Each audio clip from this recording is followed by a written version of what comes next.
I have a 1-year-old at home, and it's mine. I didn't kidnap him.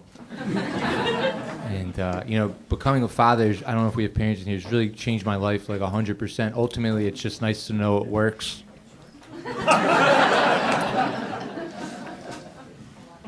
My penis. But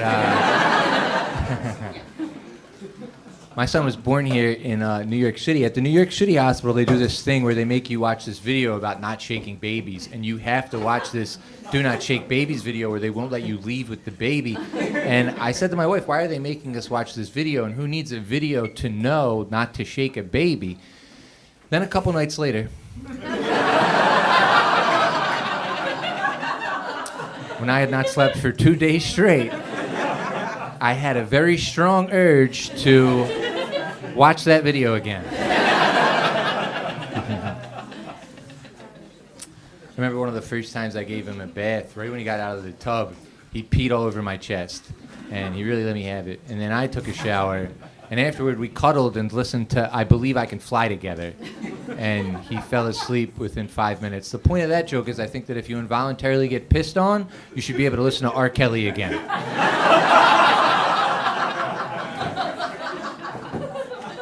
Because you earned it, man. But on November 1st of this past year, he pooped so much. My son, not R. Kelly, but who's to say? My son pooped so much in one sitting, it like changed me as a person. Like, that poop was my Vietnam. I was literally in the shit, and I realized having a baby is a lot like Vietnam. You get in with good intentions, methodically lose every friend you ever had, and eventually end up in a 20-year conflict. Then you come home and get shit on. But we're in a war right now. I'm surprised we even did war after Vietnam because we saw how horrific it was. And that's another reason why it's like having a baby, because I kind of want another one. They're so cute. But I like when he poops, though, because sometimes he gets constipated, and I feel bad for him. Like at the beginning of this year, he didn't poop for like the first 3 or 4 days. And this is the same time that America bombed Venezuela, kidnapped their president and wife, and took over that country. I don't agree with any of that, but it is impressive they did all of that before my son took a shit.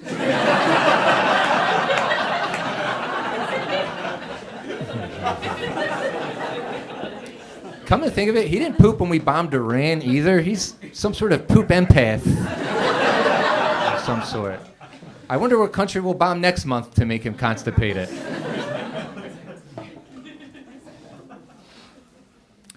I was watching a Mel Brooks documentary recently for the young people. He was like a really good director. And there is a part in the Mel Brooks documentary where at like the height of his success, he had a strained relationship with the children from his first marriage. And it made me realize I have to be a good father because my career is not going well.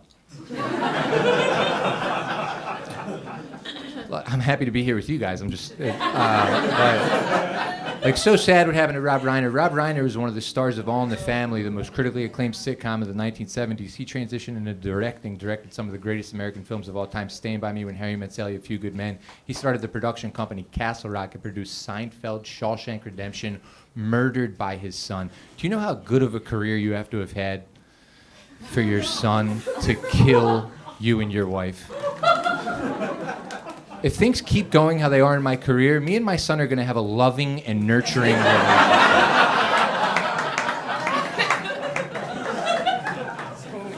I'm not even doing well enough to be a bad husband. And I don't even want to. I love my wife. It just seems like it would be nice to have the option.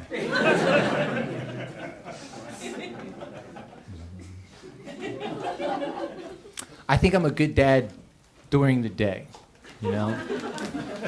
The night shift gets a little tricky, you know, because of sleep deprivation. Like at 2 a.m., I feel like I'm Joe Jackson. At 3 a.m., I feel like I'm John Benet Ramsey's parents.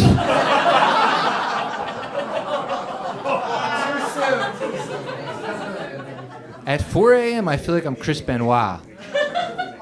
That's a wrestler with CTE who killed his family and himself. The point of the joke at a comedy club is the night shift is tough, man. I'm getting better with it, you know. Sometimes you just gotta admit when you need help, you know, like our family helps when they can. I remember when my baby was like real little, my one friend gave him a pair of baby sneakers, which was nice of him, but baby don't play basketball. Baby don't run track. Baby didn't even walk at that point. Baby don't need no sneakers. Jam a sneaker on a little baby foot for no damn reason. Baby's ankles are fat and baby's feet get dry. It's hard enough putting socks on baby. You want to jam on some Jordans? Get a life. You want to give me something? Give me some goddamn money. So I can buy diapers. You know how much baby shit fits in a pair of baby sneakers? Not a lot, folks. I try to manage my stress. I try to stay in shape. You know, I started running recently because someone stole my bike. I never thought I liked running, and I started running, and I liked it. And I realized when you have a family, it's just fun to pretend to run away from them every day. As long as you run back, I don't see the problem. My wife is 6 years younger than me, and when you're old, that's not that big of a deal, but could you imagine if we started dating when I was 5? And she was a fetus? That would be crazy. What if we started dating when I was 4 and she was in her dad's balls? Just hanging out with some 28-year-old college football coach's testicles, like, hey, babe, you want to watch the Ghostbusters cartoon later? That would be nuts. But what if we started dating when I was 3 and she was a twinkle in her mommy's eye? That'd be kind of cute. But what if we started dating when I was 2 and she was indefinable, floating in the ether, somewhere between light and dark, heaven and hell? That would be weird. But what if we started dating when I was 1 and she was a 95-year-old Filipino woman in her former life?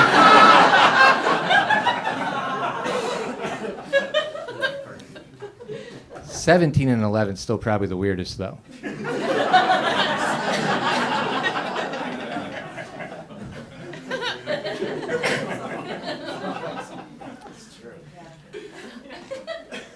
On our honeymoon, my wife got stung by a bee, and it made her faint. We were on an island, and she fell really hard. There was blood everywhere. It was terrifying. But by the grace of the EMTs and lesbian doctors who looked at me like I was trying to Brian Laundrie her, she fully recovered. And I'm so grateful because I love my wife, and I feel like if she died, I would have to hate bees for the rest of my life. And that feels like a lot of bee hate to carry around, you know? I start going on bee-killing missions. I become Liam Neeson.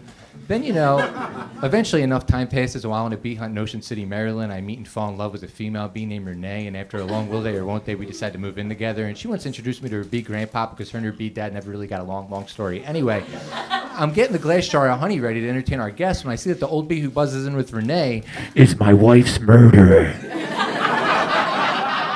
And I just drop this glass jar of honey in shock, fall to my knees. These bees just beeline to the honey. They suck it up. When they're done, they look at me, and I look back at them, and none of us know what to do. I could see the remorse in the Pappy Bee's eyes. You see, he deeply regretted what had happened, and Renee wasn't even putting 2 and 2 together about our grandfather killing my wife because she's just a dumb bee. So after we stare for a moment too long, I just get up and I leave, and I never kill or have sex with a bee ever again. But luckily, my wife's okay, so I don't got to worry about any of that, you know? And thank goodness, you know, because how do you even have sex with a bee? And how is the grandpa bee even still alive after stinging my wife? Am I dead in this fantasy? Is this some sort of bee Sixth Sense situation? Am I B. Bruce Willis? Is my girlfriend Haley Joel Osment? Find out in my new A24 film, Buzzkill, starring Kanye West.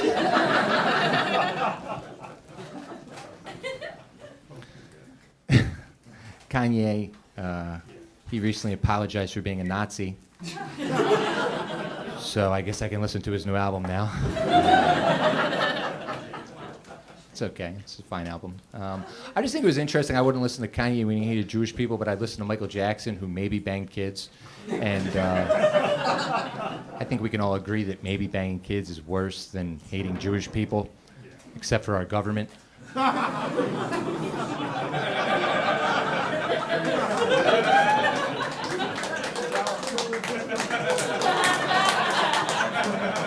It's a divided country. But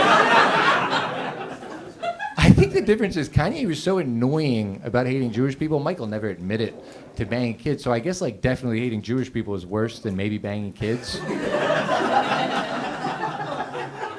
I'm not sure. I haven't slept in 14 months, I'm asking. And to be fair, he definitely banged those kids.